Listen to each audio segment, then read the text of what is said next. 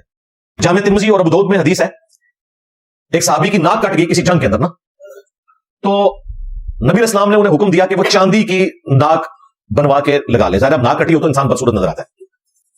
اچھا، چاندی کی جو ناک انہوں نے لگوائی، کچھ عرصے بعد اس میں بدبو پڑ گئی، ظاہر وہ اتنی اچھی دھات نہیں ہے، تو پھر نبی صلی اللہ علیہ وآلہ وسلم نے اس صحابی کو حکم دیا کہ سونے کی ناک لگواؤ۔ پھر اس نے سونے کی ناک، حالانکہ مرد کے لیے سونا حرام ہے، سونے کی ناک انہوں نے لگوائی۔ اس سے یہ بھی ثابت ہوا کہ اگر کوئی شخص سونے کا دانت لگوانا چاہتا ہے تو وہ درست ہے۔ اسی طریقے سے دانت سیدھے کروانے کے لیے بریسز لگواتا ہے تو فطرت کو بدلنا نہیں ہے، اس کی فطرت پہلے ہی خراب ہوئی ہے، اس کو سیدھا کرنا ہے۔ یہ وہ ساری ایکٹیویٹیز ہیں جس کو کرنے کی آپ کو اجازت ہے۔ اپنے بال ٹرانسپلانٹ کروانا، آپ کے بال جھڑ چکے، ظاہر ہے ہر بندے کے بال نہیں جھڑتے نا، تو جس کے جھڑ گئے وہ نیچر سے ہٹ گیا اور وہ اگر خرچہ کر کے اپنے بال لگوانا چاہتا ہے لگوا لے۔ اسی طریقے سے اگر کوئی وگ استعمال کرنا چاہتا ہے مصنوعی بالوں کی، اوریجنل بالوں کی نہیں، مصنوعی بالوں کی، وہ استعمال کر سکتا ہے۔ اوریجنل بالوں کی جو وگ استعمال کرنا ہے اس سے نبی صلی اللہ علیہ وآلہ وسلم نے منع فرمایا۔ وہ بخاری اور مسلم دونوں میں حدیث ہے، ایک عورت حضور کے پاس آئی کہ میری بیٹی کی شادی ہے لیکن اس کے سر کے بال جھڑ چکے ہیں تو میں اس کے سر پہ بال لگوانا چاہتی ہوں۔ ٹرانسپلانٹ تو ظاہر زمانے میں نہیں ہوتا تھا، اس زمانے میں ہوتا تھا کہ کسی اور عورت سے بال لیے تو اسی کی وہ بالوں میں اس کو گون دیتے تھے تو لگتا تھا کہ اس عورت کے بال زیادہ ہو گئے۔ تو آپ صلی اللہ علیہ وآلہ وسلم نے فرمایا کہ ایسی عورتوں پر لعنت ہے جو انسانی بالوں کو گندواتی ہیں اپنے بالوں کے ساتھ، اس کا جوڑا کرتی ہیں۔ ایک وہ جوڑا ہے جو یہاں عورتیں دھاگے کے ساتھ، کالے دھاگے کے ساتھ کرتی ہیں، پراندہ جسے ہم کہتے ہیں، اس کی ممانعت نہیں ہے۔ یہ انسانی بالوں کا اس طرح کا معاملہ کرنا یہ منع ہے۔ حتیٰ کہ بخاری اور مسلم میں ایک اور حدیث ہے، حضرت معاویہ رضی اللہ تعالیٰ عنہ اپنے دور ملوکیت میں مدینہ شریف آئے حج کے موقع پر، تو ظاہر اس وقت وہ حکمران تھے، انہوں نے ایک اتنی لمبی چٹیاں پکڑی ہوئی تھی انسانی بالوں کی، اور انہوں نے مسجد نبوی میں خطبہ دیا کہ تمہارے علماء کدھر چلے گئے ہیں، تمہیں نہیں سمجھاتے کہ اللہ کے نبی صلی اللہ علیہ وآلہ وسلم نے انسانی بالوں کی چٹیاں کرنے سے منع فرمایا، اور آپ صلی اللہ علیہ وآلہ وسلم نے فرمایا تھا کہ بنی اسرائیل پر عذاب بھی اس وجہ سے سٹارٹ ہوا کہ ان کی عورتوں نے یہ کام کرنا شروع کر دیا تھا، یعنی وہ خام خواہ کی ایک مصنوعی زینت بنانی شروع کر دی تھی، دنیا پرستی میں پڑ گئے، اور اس کی وجہ سے آہستہ آہستہ وہ مردوں کو اٹریکٹ کرنے کے لیے، نامحرم مردوں کو اٹریکٹ کرنے کے لیے اپنی اس زینت کے ساتھ، بالوں کے ساتھ، تو الٹیمیٹلی وہ عذاب میں مبتلا ہو گئے۔ تو یہ احادیث اس بات پر گواہ ہے کہ یہ آپ کام نہیں کر سکتے، انسانی بالوں والا۔ اپنے اوم بال وہ آپ کر سکتے ہیں، کسی دوسرے انسان کے نہیں لگا سکتے، وہ معاملہ بالکل ڈفرنٹ ہو جائے گا۔ اگر کسی شخص نے ہیئر ٹرانسپلانٹ کے ذریعے بال لگوائے ہیں نا، یا وگ استعمال کرتا ہے، اگر تو وگ وہ پرماننٹلی اٹیچ ہے، جس طرح وہ پرماننٹلی اٹیچ ہی ہوتی ہے، ایک بار وہ پیسٹ لگا دیتے ہیں، اس کے بعد کچھ عرصے بعد ہی آپ اسے اتارتے ہیں، تو ہر غسل میں اتارنے کی ضرورت نہیں، سوائے ان کے کہ جو آسانی سے اتر آتی ہیں بغیر پیسٹ کے، ان کو تو آپ کوشش کریں کہ غسل میں اتار لیں، ادروائز اتارنے کی ضرورت نہیں ہے۔ خواہ آپ نے ٹرانسپلانٹ کیا ہوا ہے یا وگ ہے، اسی کے اوپر سے غسل اور وضو والا معاملہ آپ کا ہو جائے گا، وہ آپ کے جسم کے حصے کے طور پر ہے، لہٰذا اس اعتبار سے کسی نے کوئی ٹینشن نہیں لینی، یہ اس کے ساتھ جڑی ہوئی چیز تھی، اس لیے میں نے اسے بیان کر دیا۔ لہٰذا وہ جو آیت ہے وَلَآمُرَنَّهُمْ فَلَيُغَيِّرُنَّ خَلْقَ اللَّهِ، میں انسانیت کو ابھاروں گا، شیطان نے کہا کہ وہ تیری تخلیق کو بدلیں گے، تو یہ وہ والی تخلیق بدلنا ہے جو اوریجنل تخلیق کو بدل دیا جائے، لیکن اگر آپ کسی فطرت کو کریکٹ کر رہے ہیں اس میں یہ چیز نہیں آتی۔ اب اوریجنل کون سی آپ بدل رہے ہیں، وہ مشہور حدیث ہے، بخاری مسلم ہے، عبداللہ ابن مسعود نے کہا کہ اللہ تعالیٰ نے لعنت فرمائی ہے اور اس کے رسول نے ایسی عورتوں پر جو ٹیٹو بنواتی ہیں، گندواتی ہیں، اور خوبصورت دکھنے کے لیے دانتوں میں گیپ بنواتی ہیں۔ چند لوگوں کا ہوتا ہے، زیادہ تر کا تو نہیں گیپ ہوتا، تو گیپ بنانا یہ کوئی نیچر نہیں ہے، ورنہ تو سب کا ہی ہوتا۔ اور اپنے چہرے کے بال اکھاڑتی ہیں، یعنی یہ آئی بروز، ویسے عورت کی اگر داڑھی نکل آئے تو وہ تو اس نے اکھاڑنی ہے، کیونکہ اس نے مردوں سے مشابہت نہیں کرنی، اگر اس طرح کا کوئی معاملہ ہو جائے وہ اپنا ٹریٹمنٹ کروائے گی۔ لیکن یہ والے بال خام خواہ ان کو ہر وقت چھیڑتے رہنا، اور پھر عورتیں بہانے کرتی ہیں جی ہمارے تو وہ فطرت سے ٹائم ہم سیٹ کرتے ہیں، سارے نہیں ہٹ کے نہیں، یہ ایک صرف فیشن بنایا ہوا ہے انہوں نے، کوئی لاکھوں میں کیس ہو سکتا ہے، لیکن اس کے لیے پہلے ڈیٹا اکٹھا کر کے آپ کو وہ پورے سائز سائنٹیفکلی بتانے ہوں گے کہ اس سائز کا ہو تو اس کے بعد وہ کر سکتا ہے، اس طرح کی ایکٹیویٹی تب پرفارم کی جائے اگر کسی نے کر لی ہے۔ ابن مسعود کی حدیث ایک عورت نے اس زمانے میں سنی اور وہ آ گئی حضرت ابن مسعود کے پاس، اور اس نے کہا کہ حضرت آپ یہ کہتے ہیں کہ اللہ تعالیٰ نے قرآن میں لعنت فرمائی ہے ایسی عورتوں پر جو ٹیٹو بنوائیں اور دانتوں میں گیپ بنوائیں۔ ٹیٹو اگر کسی نے زمانے جاہلیت میں بنوا لیے تھے تو اب اس میں تیزاب ڈال کے اسے صاف کرنے کی ضرورت نہیں ہے، بس توبہ کر لی کافی ہے، اس کے اوپر کوئی گرپ اللہ تعالیٰ کی طرف سے نہیں ہوگی۔ اور یہ چہرے کے بال اکھیڑے، تو میں نے تو پورا قرآن پڑھا ہے، مجھے تو قرآن میں کوئی ایسی آیت نظر نہیں آئی۔ اب وہ تو دعویٰ بھی کر سکتی تھی، یا تو وہ صحابیہ تھی یا کسی صحابی کی بیوی ہوگی یا کسی تابعی کی بیوی ہوگی، بس اس سے نیچے تو نہیں ہوگا۔ ابن مسعود نے کہا کہ کیا تم نے قرآن میں نہیں پڑھا وما آتاکم الرسول فخذوہ، جو رسول اللہ تمہیں دیں اسے لے لو، جسے منع فرمائے اسے رک جاؤ۔ تو میں نے خود نبی علیہ السلام سے سنا تھا کہ ایسی عورتوں پر لعنت ہے، لہٰذا رسول اللہ کا فرمانا گویا ایسا ہی ہے جیسا کہ اللہ تعالیٰ نے فرمایا، کیونکہ اللہ ہی نے ہمیں کہا۔ حالانکہ یہ آیت مال غنیمت کے بارے میں تھی، لیکن ابن مسعود نے اسے ایکسٹراپولیٹ کیا اس لعنت کے اوپر بھی جو نبی علیہ السلام نے ایسی عورتوں پر فرمائی تھی۔ اس سے پتہ چلا کہ صحابہ کرام حدیث کے ذریعے قرآن حکیم کی آیات کو ایکسٹراپولیٹ کر لیتے تھے، یہ جائز ہے۔ پھر اس عورت نے اگلی بات کی کہ ہم نے تو سنا کہ آپ کی بیوی بھی یہی کام کرتی ہے. کوئی کلپ کاٹ لیا ہوگا کسی دیوبندی بریلوی نے اس ٹائم. آپ یہ بات کریں کہ دیکھیں جی نے سامنے ہمارا مذاق اڑایا, ہم تو اس وقت آئے نہیں تھے. اگر اس وقت نہیں تھے ان کی تو آ گیا حقی ہے نا. یا پھر کہو کہ انجینئر صاحب کو تو نال اسی کو کلپ کٹیا سی, چلو کم از کم زمانے میں ثابت ہو جائے گا نا. تو وہ مشہور ہو جاتی ہے نا باتیں, افواہیں پھیل جاتی ہیں. تو ابن مسعود نے کہا کہ اندر جاؤ میری بیوی کو دیکھ لو. وہ اندر گئی تو شرمندہ ہو کے باہر آئی عورت, اس نے کہا کہ آپ کی بیوی میں تو ایسی کوئی بات نہیں ہے, یہ تو کلپ ہی آپ کا کاٹا ہوا تھا. تو ابن مسعود نے پھر ایک جملہ بولا, انہوں نے کہا کہ اگر میری بیوی یہ کچھ کرتی ہوتی تو ابن مسعود کی بیوی نہ ہوتی, کہ رسول اللہ کی نافرمان ہو اور میری بیوی ہو, یہ ہو ہی نہیں سکتا. تو اس حدیث میں آپ کو پتا چل گیا کہ اس طرح کا جو بگاڑ کرنا ہے نا وہ تو منع ہے. لیکن کچھ بگاڑ ایسے ہیں جو اللہ تعالیٰ نے ہمیں حکم فرمایا کہ وہ آپ نے کرنے ہیں, اور ان بگاڑ کو کرنا یا قدرت کی طرف سے ہوئی چیزوں کو سنوارنا وہ فطرت ہے. بخاری مسلم دونوں میں حدیث ہے کہ 5 چیزیں فطرت میں سے ہے. نمبر 1 ختنہ کروانا. ختنہ اللہ نے نہیں کیا ہوتا, مخلوق کرتی ہے, اللہ کی بنائی ہوئی خلقت کو بدلتی ہے, لیکن یہاں بدلنا خود فطرت ہے. دوسری چیز فرمایا ناخن کاٹنا. تیسرا بغلوں کے بال صاف کرنا. چوتھی چیز زیر ناف بال, اور 5ویں مونچھیں پست کرنا. صحیح مسلم میں یہی حدیث ہے, اس میں آیا 10 چیزیں فطرت سے. ان میں داڑھی بڑھانا بھی ہے, مسواک کرنا یعنی دانتوں کو صاف کرنا, ناک صاف کرنا. 5 چیزیں تو یہی ہیں, اس کے علاوہ بھی ہیں. پانی کے ساتھ استنجا کرنا. اس زمانے میں یہ بھی بڑی بات تھی, کیونکہ عموماً استنجا مٹی سے ہوتا تھا, پانی تو بھر کے لانا پڑتا تھا. ہم تو بڑے خوش نصیب ہیں, ہمارے پاس پانی اویلیبل ہے. اور مسلم شریف میں ہی ایک اور حدیث ہے کہ نبی اسلام نے غیر ضروری بالوں کے لیے, ناخن کاٹنے کے لیے 40 دن کی مدت مقرر فرمائی ہے, کہ 40 دن کے اندر آپ نے ایک دفعہ یہ کام ضرور کرنا ہے. ویسے تو ہر ویک کر لیں ٹھیک ہے, لیکن لیٹ سے لیٹ بھی 40 دن. اس میں کوئی سائز کا نہیں ہے کہ اتنے بال ہو جائیں اتنے ناخن. 40 دن کی مدت مقرر فرمائی ہے. 40 دن کے اندر آپ نے ایک دفعہ اپنے ناخن کاٹنے ہیں, مونچھیں پس کر لینی ہے, بال غیر ضروری جو ہے یہ صاف کرنے ہیں. اس کو نبی صلی اللہ علیہ وآلہ وسلم نے مشروع فرمایا. اب یہاں پر اس چیز کو بیلنس کرنے کے لیے ایک اور ٹاپک ضروری ہے, میں اس کے ساتھ ہی ذکر کر دیتا ہوں. سنن نبی داؤد میں اور مسند احمد میں ایک حدیث ہے, نبی صلی اللہ علیہ وآلہ وسلم کی خدمت میں ایک شخص آیا جس کے بال بکھرے ہوئے تھے. تو آپ نے فرمایا اسے کوئی ایسی چیز نہیں ملی کہ یہ اپنے بال سنوار لیتا. یعنی اس چیز کو شریعت نے ناپسند کیا ہے کہ کوئی شخص جو ہے وہ اپنے بال کو بکھرا ہوا رکھے, جیسا کہ آپ کے صوفی مرزوق نظر آتے ہیں نانگے پیر. پھر ایک اور شخص آیا جس کے کپڑے میلے تھے. آپ نے فرمایا اسے کوئی ایسی چیز نہیں ملی کہ کپڑے دھو کر پہنتا. یعنی آپ علیہ السلام اس چیز کو ناپسند کرتے ہیں کہ کوئی شخص بکھرے بالوں کے ساتھ اور گندے کپڑوں کے ساتھ پھرے, بلکہ صفائی کا اہتمام کیا جائے. اسی کو سپورٹیو ایک اور حدیث ہے سنن نبی داؤد میں اور مسند احمد میں. آپ صلی اللہ علیہ وآلہ وسلم کے پاس ایک شخص آیا جس کی حالت بتا رہی تھی کہ بیچارہ بہت غریب ہے. آپ نے پوچھا تیرے پاس کتنے اونٹ ہیں؟ اس نے بتایا اتنے اونٹ. بکریاں بھی بے شمار, گائے اس نے کہا اتنی, غلام تھے اس کے اپنے.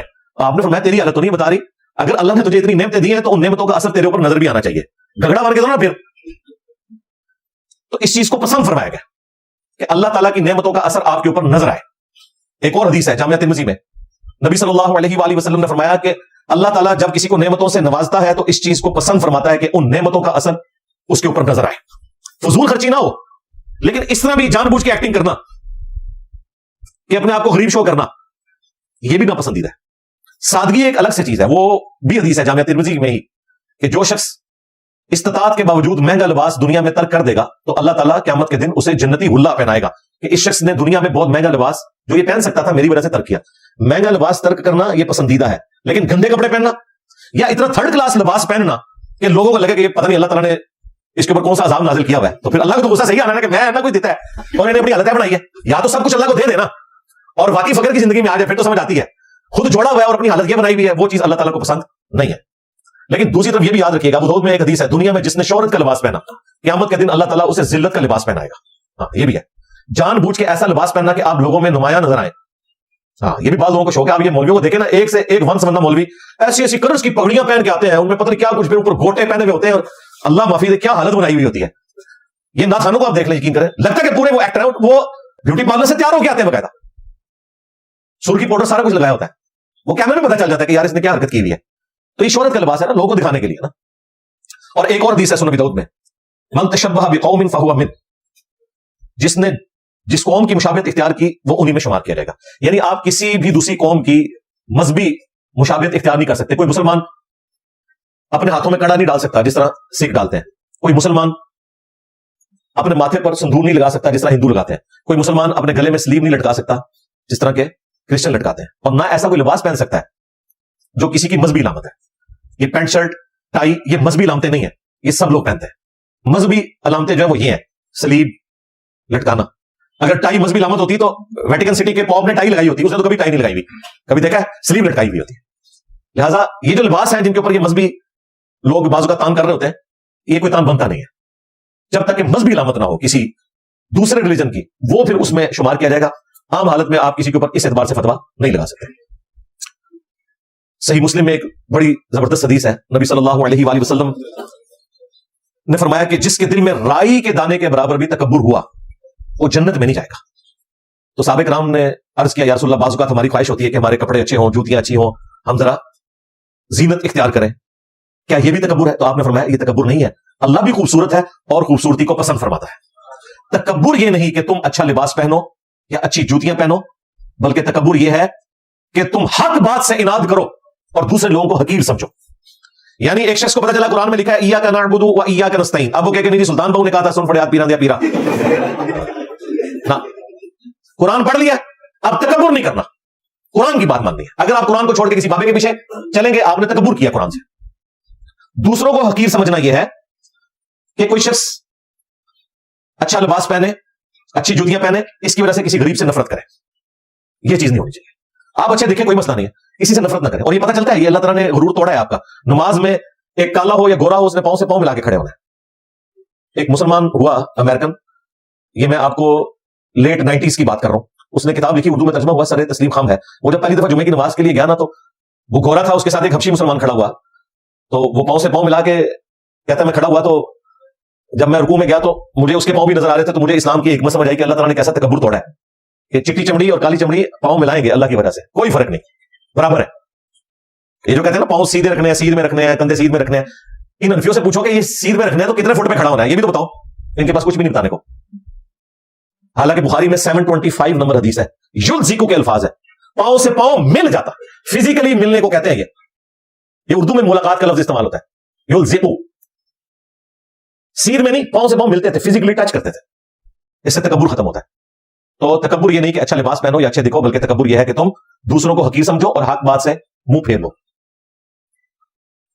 آخر میں ایک حدیث آپ کو اس کو بیلنس کرنے کے لیے سنا دیتا ہوں، صحیح مسلم کی، کہ نبی صلی اللہ علیہ وآلہ وسلم نے فرمایا اللہ تعالیٰ تمہاری شکلوں کو اور تمہارے مال کو نہیں دیکھتا، وہ دلوں اور اعمال کو دیکھتا ہے۔ اگر کوئی شخص غریب ہے اور وہ یہ سمجھے کہ بھئی یہ ساری حدیثیں میرے لیے تو پھر کوئی نہیں ہے کہ میں تو زینت کر ہی نہیں سکتا، نہیں، اللہ تعالیٰ تمہاری شکلوں اور مال کو نہیں دیکھتا۔ شکلوں کو کیوں دیکھتا ہے؟ شکل تو اس نے خود بنائی ہے، دل اور اعمال کو دیکھتا ہے۔ شکلوں میں بات جاتی تو سیدنا بلال حبشی ایک غلام ہی تھے نا، حبشی تھے، اور بخاری میں الفاظ ہے حضرت عمر جو بنو عدی کے سردار ہیں اور قبائلی سسٹم میں غلاموں کی کوئی حیثیت نہیں، اور وہ کہتے تھے ابو بکر ہمارے سید ہیں کہ انہوں نے ہمارے سید بلال کو آزاد کروایا۔ حضرت عمر حضرت بلال حبشی غلام کو بھی کہتے تھے یہ میرا سردار ہے۔ ایک عرب کے قبیلے کا سردار جو غلاموں کو سمجھتے کچھ نہیں تھے، اسلام نے اتنا بدل دیا، وہ کہتے تھے سیدنا بلال، ہمارے آقا بلال، دین کی نسبت کی وجہ سے۔ حبشی کتنا خوبصورت ہوگا، جتنا بھی خوبصورت ہو، ہونٹ اس کے موٹے ہونے ہیں، ناک موٹی ہونی ہے، رنگ اس کا کالا ہی ہونا ہے، لیکن آج جب ہم حضرت بلال کا نام لیتے ہیں تو دل میں ہمیں وہ مٹھاس محسوس ہوتی ہے اور وہ محبت کا جذبہ آتا ہے۔ کیا اس وجہ سے کہ ان کی شکل ہم نے دیکھی ہوئی ہے؟ ان کی قربانیوں کی وجہ سے۔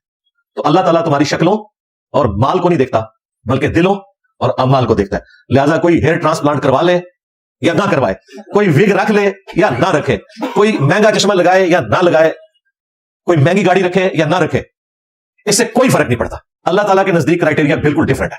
اگر کسی کے دماغ میں یہ آتا ہے کہ میں اس طرح بن ٹھن کے جس طرح دنیا کو دھوکہ دے رہا ہوں آخرت میں اللہ کو دے لوں گا، تو ایسا نہیں ہوگا۔ اور یہ میں بات جنرل کر رہا ہوں، مولانا طارق جمیل صاحب کے حوالے سے نہیں کر رہا، وہ آلریڈی ایک امیر زادے ہیں، انہوں نے یہ دین سے ساری عمارت نہیں کمائی ہے، وہ آلریڈی بھی ایک لینڈ لارڈ تھے۔ بعد میں ٹھیک ہے دین کی برکت سے اللہ تعالیٰ نے انہیں پوری دنیا میں اس حوالے سے سیر کروائی، تبلیغی جماعت کے پلیٹ فارم سے، وہ ایک الگ بات ہے۔ بہرحال ان شارٹ یہ ہے کہ مولانا کا مذاق اتنا نہ کریں، اگر انہیں بال لگوا لیے ہیں تو آپ ان کو مبارکباد پیش کریں، ہم بھی انہیں مبارکباد ہی پیش کرتے ہیں، اور اس کے بعد ہم انہیں کہیں گے کہ اگر آپ نے کوئی شادی بھی کرنی ہے تو کریں، انشاءاللہ تعالیٰ ہم اس کی بھی مبارک آپ کو پیش کریں گے انشاءاللہ تعالیٰ، کوئی اس کا مذاق نہیں اڑایا جائے گا۔ جو چیز اسلام میں حرام نہیں ہے، جواز کی حد تک موجود ہے، اس کے حوالے سے آپ کسی مسلمان کے اوپر کوئی تان نہیں کر سکتے۔ لہٰذا میں ان تمام لوگوں کو جنہوں نے نیگیٹو کمنٹس کیے یا ان صحافیوں کو جنہوں نے اس چیز کو بنیاد بنا کے ان کے اوپر پھپتیاں کسی، انہیں سمجھاؤں گا کہ آپ یہ والی حرکت نہ کریں کہ آپ ایک وہ چیز جو اسلام میں حرام نہیں ہے اس اعتبار سے کسی کا مذاق اڑانا شروع کرتے ہیں۔ باقی جس حوالے سے لوگ بات کرتے ہیں وہ بات اپنی جگہ بالکل درست ہے کہ جب کوئی شخص پوری زندگی فقر کا درس دے رہا ہے تو اس کی زندگی میں بھی وہ والی درویشی نظر آنی چاہیے، لوگ ایکسپیکٹ کرتے ہیں، سیدھی سی بات ہے، اور ان چیزوں کا خیال رکھنا ضروری ہوتا ہے۔ یہ نہ سمجھے میرا کوئی ذاتی موقف ہے. بخاری مسلم میں حدیث ہے, نبی صلی اللہ علیہ وآلہ وسلم اعتکاف بیٹھے ہوئے تھے, آپ کی بیویاں آپ کو اعتکاف کی حالت میں ملنے کے لیے آئیں. کچھ تو ساتھ ہی اعتکاف بیٹھی تھی, کچھ رات کے اندھیرے میں ملنے کے لیے آئیں. تو باقیوں کو تو حضور نے رخصت کیا, لیکن حضرت صفیہ کا گھر تھوڑا دور تھا. آپ نے کہا صفیہ تم رک جاؤ, تمہیں میں خود چھوڑنے جاؤں گا. جب آپ وہاں سے نکلے تو راستے میں آپ نے کچھ انصاری اصحاب کو دیکھا, تو وہ حضور کو دیکھ کے نا تیزی سے گزر گئے. آپ وہیں رکے, آپ نے ان کو بلایا. تو وہ جب پاس آئے تو آپ نے فرمایا یہ رات کے اندھیرے میں جو عورت میرے ساتھ ہے نا, اب اسٹریٹ لائٹ کوئی نہیں ہے, یہ ذہن میں رکھیے گا, نہ کوئی روشنی ہے, یہ میری بیوی ہے, میں اسے چھوڑنے کے لیے جا رہا ہوں. تو انہوں نے کہا یا رسول اللہ ہم آپ کے بارے میں گمان تو کر ہی نہیں سکتے کہ آپ کسی نامحرم عورت کے ساتھ ہوں گے رات کے اس اندھیرے میں. تو آپ نے فرمایا بے شک شیطان انسان کے جسم میں خون کی طرح دوڑتا ہے, وہ تمہیں یہ وسوسہ دلا سکتا تھا, لیکن نبی اسلام نے اپنی پوزیشن خود کلیئر کر دی پہلے. حالانکہ آپ نہ بھی کرتے کوئی فرق نہیں پڑنا تھا, لیکن ان کا بیڑا غرق ہو جانا تھا اگر وہ بدگمانی کرتے. نبی کے بارے میں کرتے تو ایمان سے ہی جاتے. نبی اسلام کو خطرہ ہوا کہ میرے اس ظاہری عمل کی وجہ سے, جس میں میں نے کوئی غلط کام نہیں کیا, کسی کے دماغ میں کوئی ایسی بات نہ آ جائے اور میرے بارے میں ایسا گمان کر کے اپنی آخرت میں برباد کر بیٹھے.